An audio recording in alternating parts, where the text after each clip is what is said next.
Hi guys, it is Aoife from Fred We See Died Laughing, and I'm here to do a weekly wrap up, or again the wrap up of the last 2 weeks of reading that I've had, because I've not done a wrap up again for another 2 weeks.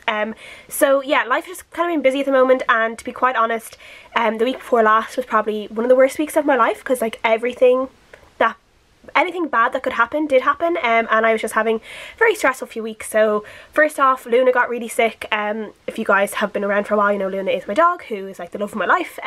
So she got really sick, and she ended up having emergency surgery on a Monday, and then 2 days later my car got robbed and got stolen. So in that week I had my dog almost died, and then my car got robbed, and luckily Luna is doing really well now. She recovered really quickly from the operation, so I'm really thankful for that. And my car did get found, but I still don't have it back. There's still a bit of damage that needs to be done, and it's going to take a while. But yeah, the worst didn't happen. Bad things happened, but the worst didn't happen, so things have kind of rectified themselves. But it was definitely a week of just stress and not doing anything. I was definitely not in the mood to film anything for the entirety of that week, because I was just way too stressed.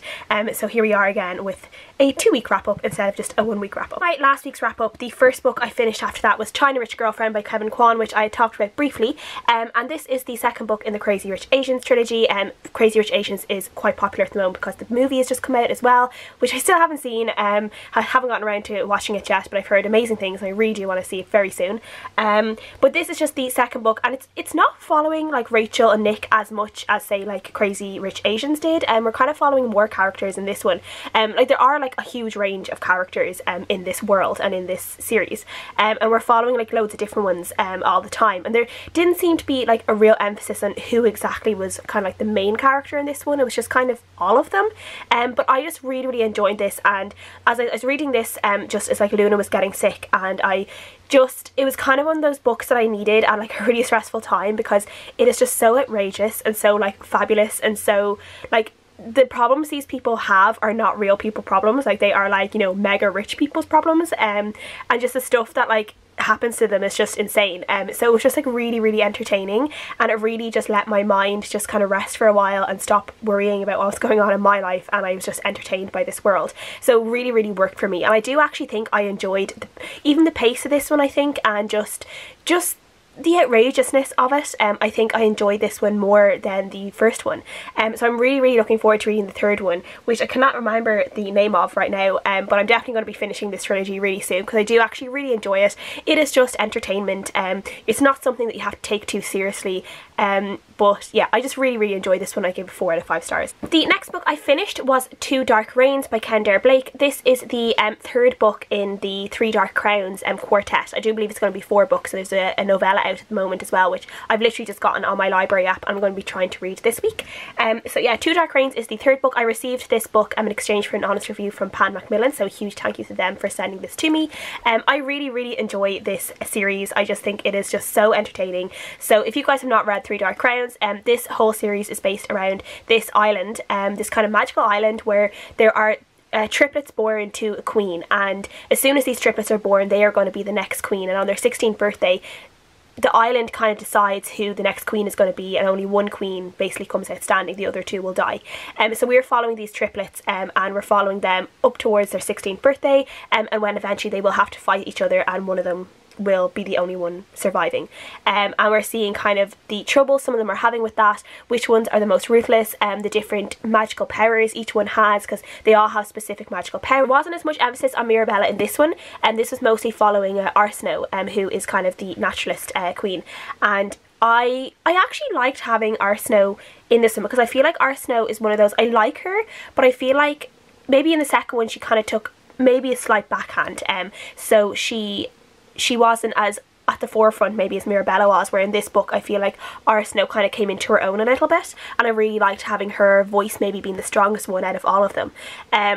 So yeah, I did enjoy kind of getting to know Arsinoe a little bit more. I still love Mirabella, I'm still like really like team Mirabella, but these books, like a lot of people say there's not a lot of action in these books. It's a lot of kind of like political intrigue kind of thing, and I kind of like that. I like the fact that it's not just like battle after battle after battle. It's a lot of like underhanded stuff, and it's a lot of waiting around. It's kind of like, it's almost realistic in that sense.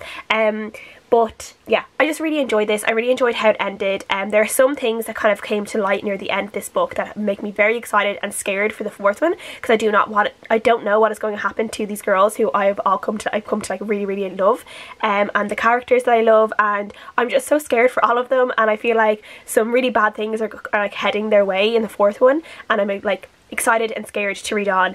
But I really enjoyed this one. I gave it a 4 out of 5 stars, and yeah, really recommend for anyone who has been thinking about moving forward with this series. Please read this one. It's really good. Next book I read was a book I received from O'Brien Press in exchange for an honest review, and this is Blazing a Trail: Irish Women Who Changed the World, and this is just like a super cute, so this is by Sarah Webb and illustrated by Lauren O'Neill, and this is like a really just cute picture book full of like women, Irish women throughout history who did amazing things and who like helped change the world, and I just really enjoy this. I just read this in like one little evening in bed, and it was so enjoyable. I really liked this one. I think I gave it like a 4 out of 5 stars, or I actually didn't even rate it because it wasn't on Goodreads, so I think like this would probably just be like a 5 out of 5 stars for the simple enjoyment that it is a picture book, and it's one that you can like enjoy as an adult, and you can read really quickly. It'd be a really good one to give to maybe girls who are like 9, 10, 11 years old, and teach them all the different amazing things they can be as they grow older. Like here are all these women who were amazing, and like it doesn't follow just women in like history, like you know, in like the 1800s. Like it goes all the way up to say like Sonia O'Sullivan, who was an Olympic medalist, and like, you know, she's only in her, I think she's in her 50s or 60s now, and then there are like potential amazing women, Irish women in the future. So you have like Ruth Negga, Saoirse Ronan, Sinead Burke. Like there are like, you know, there are really modern things in here as well, which I think is really good for like a modern younger audience too. So I think this would be really good. Like this is genuinely a book that is good for like women and men of all ages, and I think anyone would really enjoy this and just appreciate the really nice illustrations in it as well. So yeah, really enjoyed this one, and thank you to O'Brien Press for sending it to me. And after that I went into science fiction world, and I read Caliban's War by James S.A. Corey, which is the second book in the Expanse series. You guys know I read Leviathan Wakes a while ago. Really enjoyed this one. This one kind of follows on a little bit similarly to the first one, but I actually feel like you could almost go into this one without reading Leviathan Wakes, because I feel like this is the one where an actual storyline really gets picked up and is clearly going to be carried on to the third and fourth and fifth one, where the first one is could almost be read as a standalone. This one really seems to pick up like a series kind of storyline, and we are following with the this crew led by a captain called James Holden. He was in the first one, and the crew was in the first one as well, and they helped kind of basically save the universe, and they are here back again to basically save the universe again, which seems to be like their thing. But we also follow a few different new characters in this one called Bobby Draper. She is a like a soldier. She was really great. I really liked her. Ava Sarala, she was amazing. I loved her. But I feel like this one really, like, one of my main gripes with the first book, with Leviathan Wakes, was the fact that there wasn't any really strong female voices that had their own kind of chapters and their own POVs, and this one really came through with that, because we had 2 very strong female voices. We still don't have a POV for Naomi, who is like my girl. I love her. She didn't have her own POV yet, but I feel like that is hopefully coming in the future. But we did have 2 ones with Bobby and with Ava Sarala. Well, the 2 of them are quite like, you know, Bobby she's like a big girl, like she's a big woman. She isn't really described as being like fat, but I think she's more like really muscly, but she would be definitely kind of, I say, on the plus side of muscly, and she is also, I think she's probably like, she's kind of described as almost like Polynesian in her like looks and her skin colour, and then Ava Sarala is obviously, she is a Hindu woman, I believe, and she's older as well. Like she is in her like 60s or 70s, like she's a grandmother, but she is also like a leader in the government, in the Mars or in the Earth government, and I just really enjoyed seeing this representation, not of just women, but of like diverse women. And then you also have a few other characters. There's a character called Prax, who is, I think, Indian descent. So you do have a lot of characters who are like characters of colour, characters of different ethnic minorities, characters of different, you know, backgrounds. And I just really enjoyed seeing that. And I feel like that is a very realistic kind of like like space colony. It's really entertaining. Gave it 4 out of 5 stars. Really excited to read the next one. Have it reserved for my library already. And the next book I read was Lionheart by A.C. Gaughen. So this is the third and final book in the Will Scarlet trilogy, which I read last year. I read the first 2 last year, and this is following kind of a Robin Hood storyline, where Robin Hood's right hand man Will Scarlet is actually Maid Marian in disguise, and they eventually obviously like find out about her and they fall in love. And this is the third book, and we basically see Scarlet in a really life and death predicament at the very start of this book, which happened at the end of the last book, which was called Lady Thief. In the second book called Lady Thief. So in this book Lionheart, she is basically almost like, she is very close to possibly being killed by Prince John, and she has to figure out a way to escape and to get to Robin Hood and try and help the people of Sherwood Forest and people of Nottingham, where, you know, they're in a big danger from Prince John. So she kind of has to go and do that, and then she has to figure out a way to defeat defeat Prince John, and then get King Richard back on the throne, because he's off like doing the Crusades and stuff. And yeah, and she also has to like figure out a way to make lock Robin Hood down as well, like make him hers. So the first 2 I really enjoyed, and I read them like I think one after another. This one I didn't enjoy as much. I don't really know why. Maybe it was just because it was just seemed so, some bits in it like seemed really ridiculous, I think, even just for like the fact that like a lot of this stuff like would never happen, and like there are some liberties taken with timelines and stuff, and the author does say that at the end, that she did kind of mix things around just to fit in with the story. And I don't know, I just didn't find myself enjoying this as much, even though I did read it really quickly. I read it basically in a day, because these are really quickly, like you can get through these really quickly, which I enjoy with them. But yeah, I just didn't find myself enjoying it as much as I enjoyed the first 2.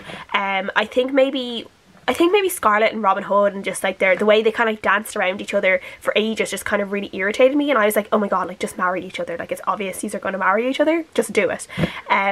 So yeah, that's kind of how I felt about it, and I gave it a 3 out of 5 stars. It was okay, it just wasn't great, but I am glad I finally was able to finish the trilogy. And the last book I finished this week was The Queens of Innis Lear by Tessa Gratton. This is like a chunker of book. There's like 550 pages. The writing in it is quite small, I don't know if you can see. So this one took me a few days. This is basically a fantasy novel based on Shakespeare's King Lear. So it is, we have three princesses. We have King Lear, and then we have 3 potential queens, his daughters. They live on this island called Innis Lear. And the island is kind of magical in nature. The trees can talk to people. There's like a language of trees. These stars, there's like one religion which is kind of the earth religion, and then you have kind of the star religion, which is where people study the stars and they can tell prophecies through the stars. And when you were born, the stars you were born under can kind of predict the way your life is going to go. And King Lear is very much into the stars. He's not really he doesn't really worship the earth anymore. And then we see his daughters. They're all kind of conflicting. Some of them are stars, some of them aren't anything, some of them are just earth.